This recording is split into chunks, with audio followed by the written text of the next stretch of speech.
Hello सांग मैंने welcome back to my mini blog. सकाळ मिनी ब्लॉग मोर आरंभ होता हॉस्पिटल रू। मोर देह बहुत जोरे खराब था तो मुझे पलि आसी जगत सिंहपुर हॉस्पिटल। कौन करिए सांग मैंने देह एत जोरे सब बेले खराब होचे मत हॉस्पिटल भागदौड़ करने तो पड़ुची। तापर घरे पहुँची सारिबा परे माँ बनई देइथिला परोटा सांगरे आलू कषा।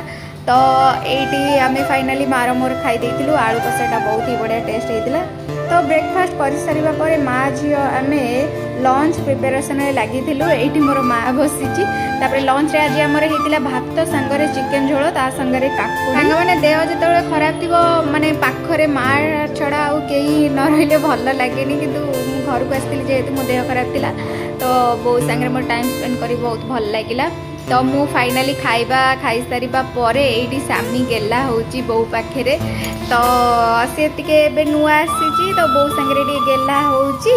तापर ये टिकिली मुझे लगे देती भारी फुलियाटे तो सान भाई मते ताकू दे देइछि। तो मु फाइनाली ताकू मो पाखे रखी आउ ताकू जमारू भी देविनी। ये तांकर माँ पुआ गेला होते ताकू मुझे बाहर को बुलाया आनी ये फुलिया बुलूची भारी दुष्ट देखा जाऊँगी। मुह सीना शांत हेले भारी दुष्ट।